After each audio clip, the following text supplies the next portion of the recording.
Hi guys, this is going to be a quick video to help you understand about abstract data types as per the Cambridge 9618 AS and A2 computer science syllabuses. We start off by looking at our very first ADT, which is stacks. A stack is a last in, first out abstract data structure. It's a last in, first out abstract data structure that is typically implemented using an array. And just to remind you, an ADT is defined as a collection of data and a bunch of associated operations. Stacks mainly have two operations. The push operation allows items to be added to the top of the stack, and the pop operation allows items to be removed once again from the top of the stack. Now, if you take a look at the diagram that you see on the right-hand side, consider this to be the top of the stack and this to be the bottom of the stack. Having understood where the top and the bottom of the stack lies, what you can now understand is that in this stack, items are pushed from the top, as you can see from the animation, and that item will be popped from the top as well, just like how you add or remove plates from a stack of plates, for example. Essentially, to remind you, items are pushed from the top and popped from the top. Applications of stacks. Stacks can be used to undo and redo operations on various applications. They can be used to manage function calls in recursion operations. They can be used to parse syntax in compilers, and they can be used to work with backtracking algorithms, specifically in maze solving and puzzle solving algorithms. Let's start by understanding how one might initialize an empty stack.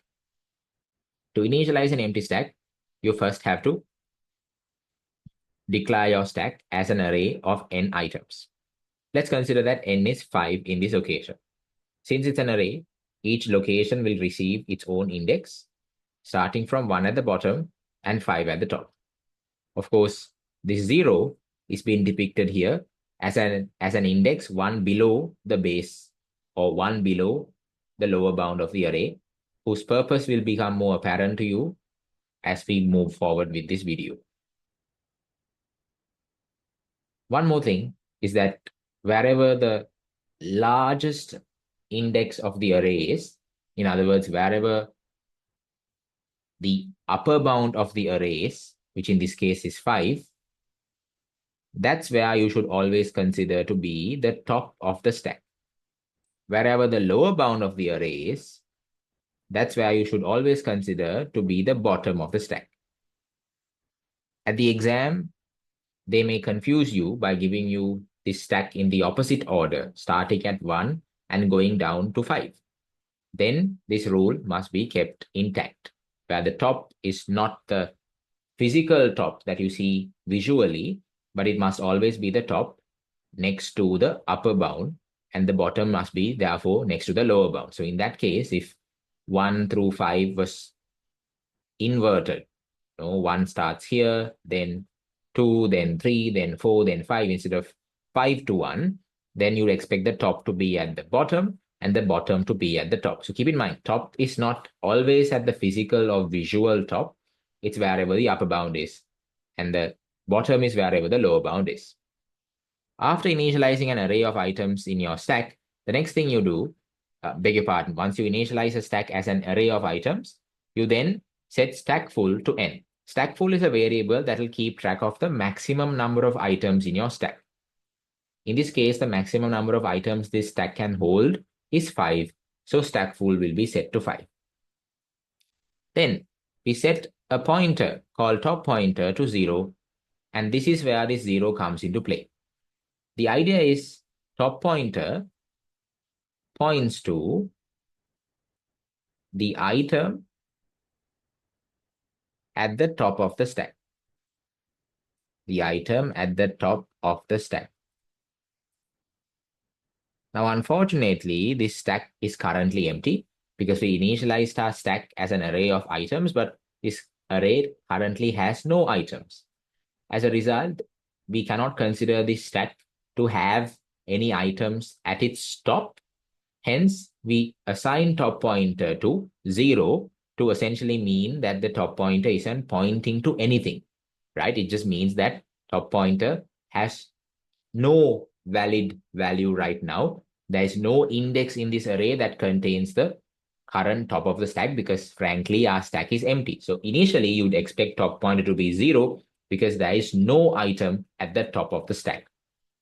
Base pointer is the next value you should declare when you initialize a stack, which should be set to 1. And the base pointer always points to the lower bound of the stack. So keep in mind, the base pointer therefore does not change. It's always a value representing the lower bound of the stack. In this case, the lower bound of my array, which is what's used to represent my stack, is 1, and therefore base pointer is 1. All right, these 4 steps should successfully help you to initialize an empty stack. Set your stack as an array of n items, set stack full to however many positions or locations your stack has, set top pointer to 0, and set base pointer to 1. Next, we'll learn how we push an item to the stack.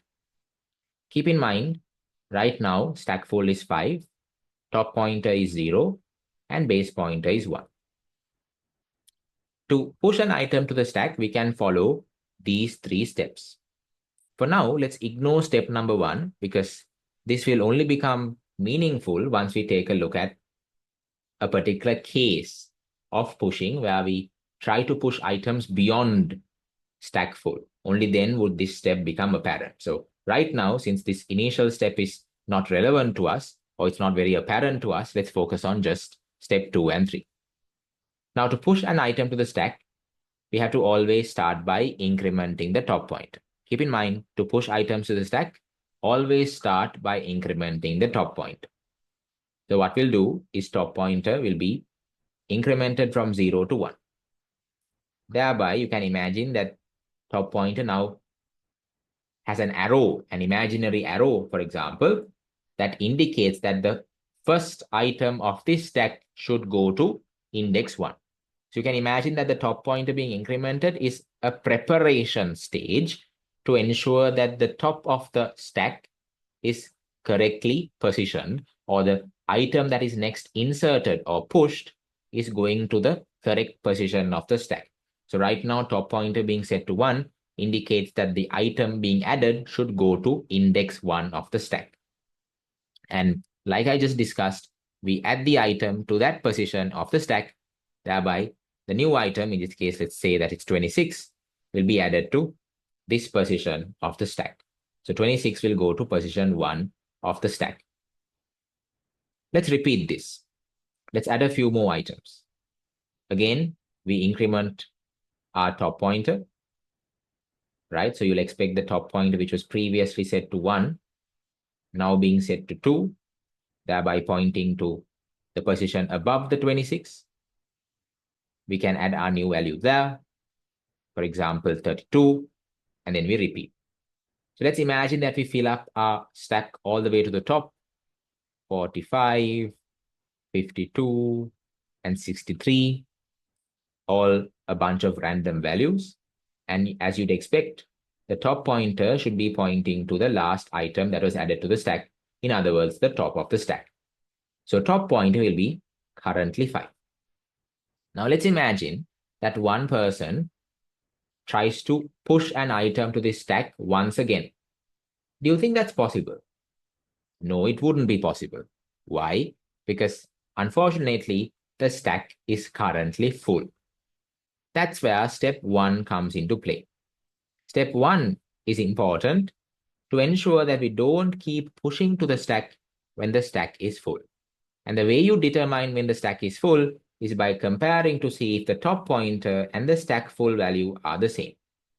If top pointer is equal to stack full, which are both 5 in this case, we know that the stack is full. So if top point is equal to stack full, we output an error message saying that the stack is full, but only otherwise do we keep pushing items to the stack. Now we have completely understood the algorithm for pushing items to a stack.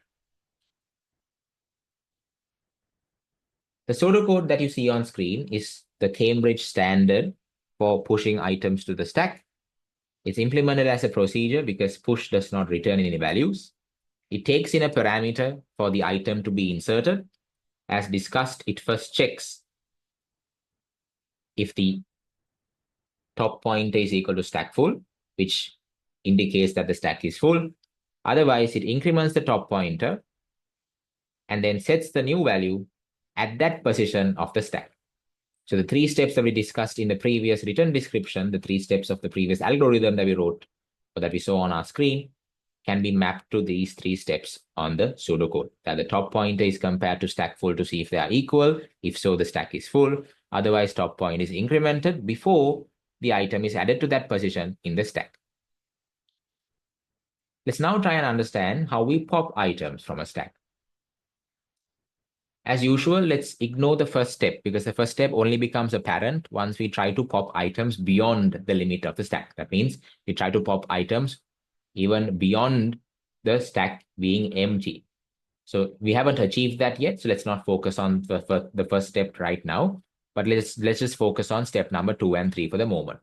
Let's imagine that our stack is half full, just to understand different scenarios that you might face at the exam. So let's imagine that our stack only contains the value 15, 25, and maybe 33. And right now you can imagine that the stack full will be set to 5 because that's the maximum number of items the stack can hold. The top pointer will be set to 3 because that's the current top of the stack, and base pointer will be set to a constant 1. Let's understand what will happen when we try to remove an item from the stack. As you know, the stack operates on the last in, first out basis. So the item that was last added to the stack should be the one to first get out. In this case, 33 was the last item added to the stack, so you'll expect 33 to be removed from the stack. To remove 33 algorithmically, we first have to return the item that is contained at stack index top pointer. So if top point is currently 3 and this is our stack, we return the item at that position in the stack. And then we decrement top pointer, thereby making our top pointer 3 become 2. Right? Our top pointer, which was previously 3, now becomes 2, essentially dereferencing the 33 that is in our stack. So keep in mind, we don't go and physically delete item 33 by removing or deducting 1 from the top pointer by essentially removing the arrow that is pointing to 3 by deducting top pointer by 1, by decrementing top pointer. We are essentially telling RAM that this position is no longer relevant to us, thereby dereferencing it.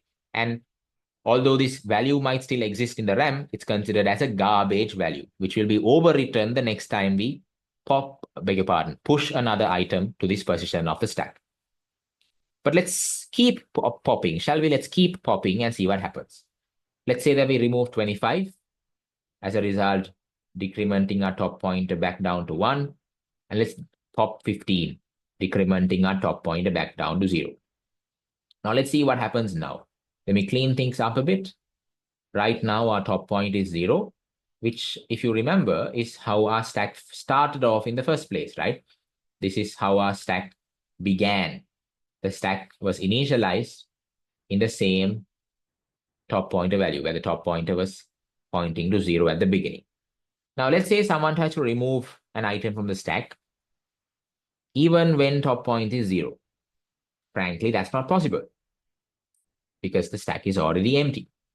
The way we can detect if the stack is empty is by checking if the top pointer, which is currently 0, is 1 less than the base pointer, which in this case is true. So the top point is 0, the base point is 1, 1 minus 1 is 0. If the both are equal, that means the stack is empty. So essentially, if the top point is 1 below whatever the base or the lower bound of the stack is, that's what indicates that the stack is empty. Only otherwise do we keep returning the item that is at stack top pointer and decrement the top pointer to successfully pop an item. If the top point is equal to base pointer minus 1, we do not proceed with the pop. We return an error message saying that the stack is empty. In summary, the pseudocode for the pop operation can be summarized as a function because it returns the last value that was popped. Of course, since it returns a value, we'll be declaring the item as an integer. And at the beginning, we'll be setting item to -1 to indicate that we set item to a null value, because if top point is equal to base pointer -1, which indicates that the stack is empty, then we don't have any item to return. So -1 will be an indicator that the stack is empty. But keep in mind, this only works if -1 isn't a value already in the stack. Isn't a value already in the stack. So keep in mind, if the stack already contains a -1, and if your pop function returns a -1 to indicate that the stack is empty, your program might confuse the value -1 from the null -1. So make sure that you use a value that doesn't exist in your stack as a null value. Now, of course, here we are assuming that -1 doesn't exist, which is what is going to be returned at the end if top point is equal to base pointer -1. But otherwise, the item that is currently at the top of the stack pointed to by top pointer will be saved, and the top pointer will be decremented, as a result returning the actual item if a successful pop took place. That, ladies and gentlemen, concludes our walkthrough on stacks.